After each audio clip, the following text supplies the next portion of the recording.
Yo, what's up, guys? NFC Championship game. We're locked in. We're ready to go. Lot to discuss here. I have some things to talk about regarding Jaylen Herz and some of the reactions that I got from yesterday that people need to really understand some things here.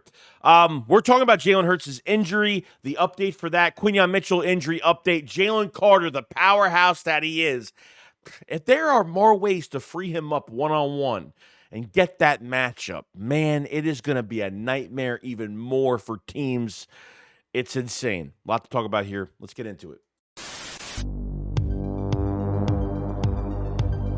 A killer buried, but not dead.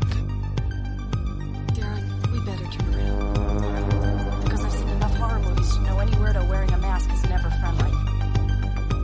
Yo, what is going on, guys? I hope it's having a fantastic day. This video is sponsored by BetUS, so definitely go check them out if you guys have not.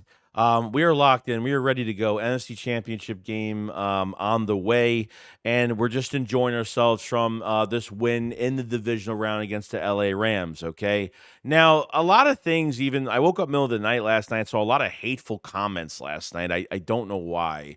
Jaylen Herz had a flawless game, had a 40-yard rushing touchdown. I mean, Jaylen Herz, used his legs a lot in that first half to keep these drives alive, okay? And then that second half, obviously, did he get sacked? Did he get hit?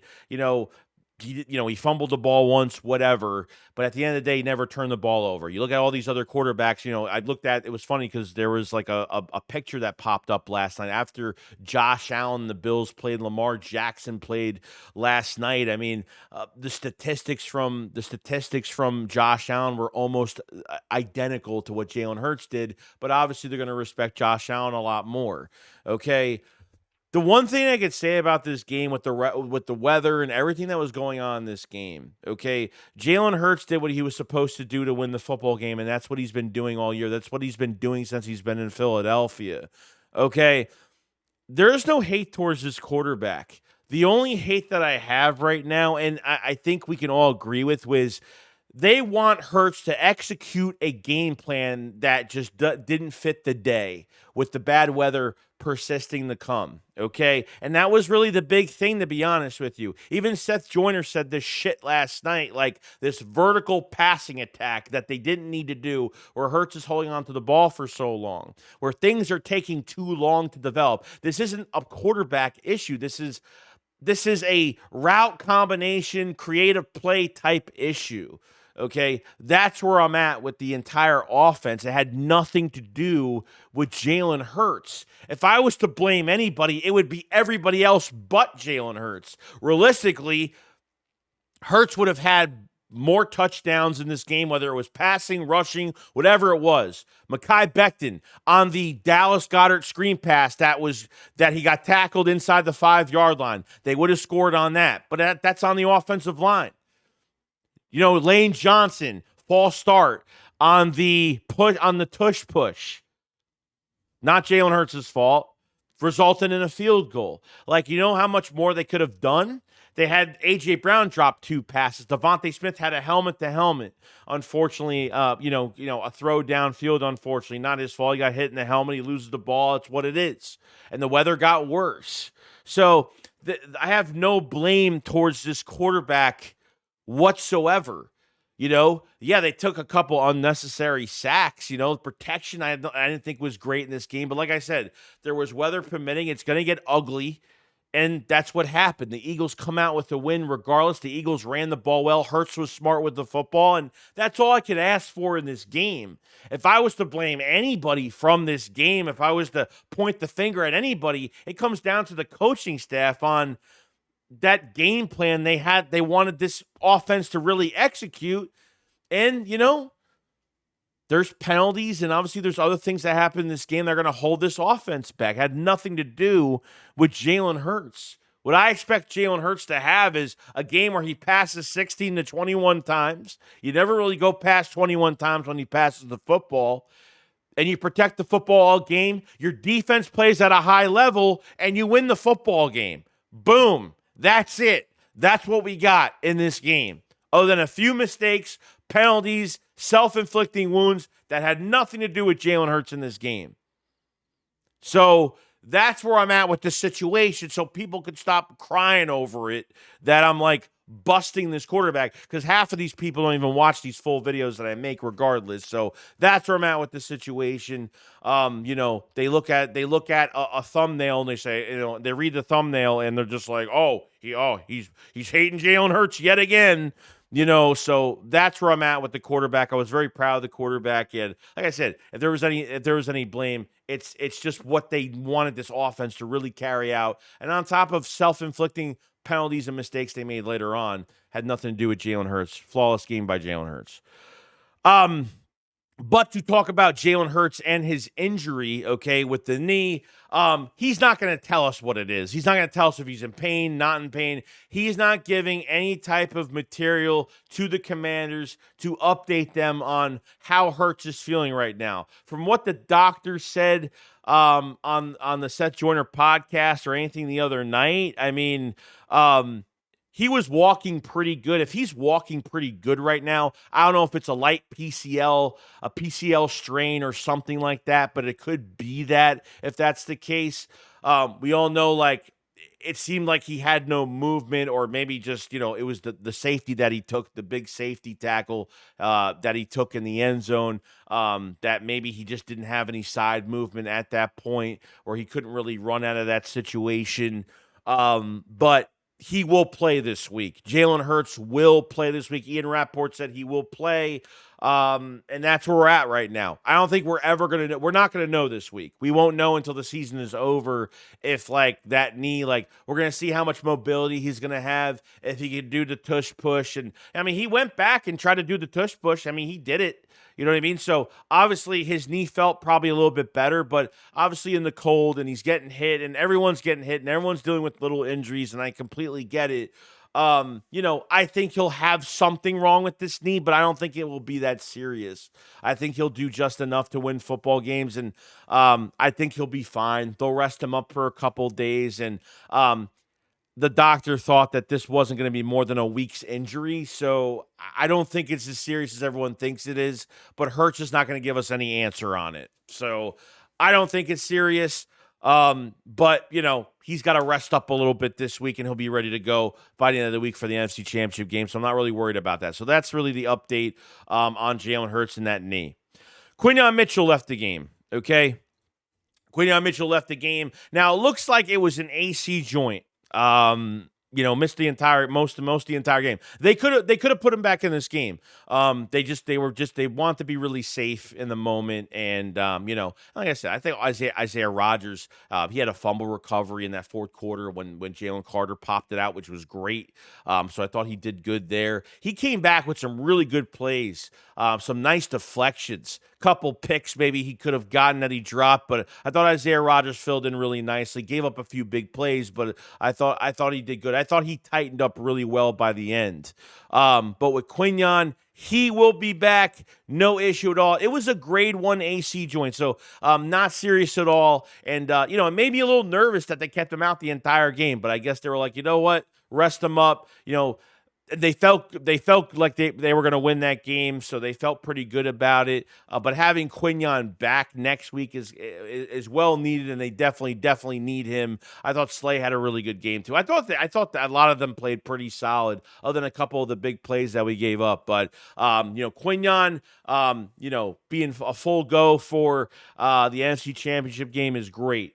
Because I think we were watching the game, he was out, and they weren't really updating us on national television on what was really going on in this situation with Quintin. So that's really good news going forward, okay? And I thought Burks actually had a really good game going in for Nakobe Dean. As much as I'm not a big fan of him in his pass coverage, because he looks like a deer in headlights sometimes, and I know we got gashed on a couple run plays in this game. Obviously, the snow, everything is permitted. Some plays end up playing well, some guys end up getting banged up, and some plays just work and some plays don't when you have a weather type game like this. But Nakobe Dean, I think he's definitely well missed. There's no doubt they were really starting to aim middle of the field and things like that. But I thought Burks did a good job. He was getting deflections, run support was fantastic. He was playing downhill really well. This is a veteran linebacker you had that's taking the place of Nakobe Dean. Obviously, Zach Bond with the green dot, and he played great. So I thought that went really well. But we have to talk about Jaylen Carter, man. I mean, Jaylen Carter. I mean, really, that sack that he had on Matthew Stafford at the end of the game, that was the second to last play of the game. Tight end, middle of the field on a slant or a post corner, whatever it is, was wide open. The tight end was wide open on that play. So either he would have been tackled inside the 5 if Carter didn't get this sack, or he would have had a touchdown, probably won this game, to be honest with you. Jaylen Carter pretty much saved the game at the end, those last 2 plays, and with the pressure at the end as well. The Eagles have got to figure out more ways to get him free. Unfortunately, by losing Brandon Graham and obviously Nolan Smith having just a great year post-bye week, Nolan Smith has just risen to the top of a first-round talent. He's been pretty damn good, man. And you know what I mean? He could have had double-digit sacks this season. Probably could get double-digit sacks. I don't know where he's at. 8.5, 7.5, 8.5. I don't know where he's at right now. But with the 3-man rotation, Bryce Huff is not even playing. He had 1 snap in the Green Bay game, and now he's got, I don't know how many snaps he had in this game. I barely saw Bryce Huff on the field. So Bryce Huff making all that money, and they're barely even playing him in the rotation right now. Jalen Hunt got his first sack of the game, which was great. Of his, I think the first sack of his Eagles career, which is fantastic.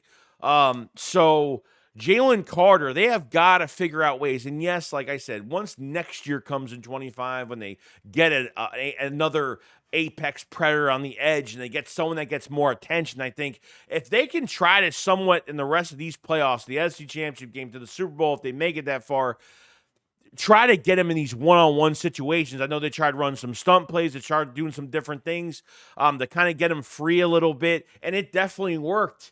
I mean, this guy's getting double-teamed by over 600 pounds together all game, and he still has this unrelentless energy from quarter 1 till the end of the 4th. I mean, just relentless the entire game. Like, I've never seen a DT have this much, like, relentlessness and just keeps going and doesn't seem like his motor dies out. Like, he's just a constant agging.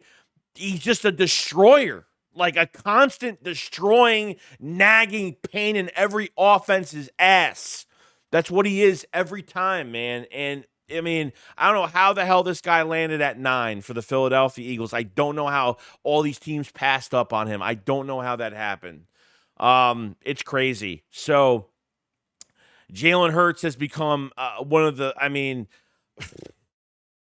honestly, we know what's going to happen. He's gonna get the biggest DT deal probably ever in history, and it's just what this guy has turned into now. And this is a guy that's producing with not the most fantastic edge group in the world, because obviously Nolan Smith is now coming into his own. Okay, and Josh Sweat has had a good year. Pretty good year for Josh Sweat, so you lost Graham, so you lost what they lost really was more rotation, on the edge. They lost more rotation, and that was pretty much it. But Jaylen Carter, man, it's insane. So, I hope everybody's happy about him, because he might be a better player than Fletcher Cox. He might turn out to be a better player than him down the line. It's really scary. For a DT to do this much damage by himself, just what he could do, it's just, man, it's insane. So that's where I'm at with the situation with Jaylen Carter and how much of a difference maker he is, man. From last year to this year,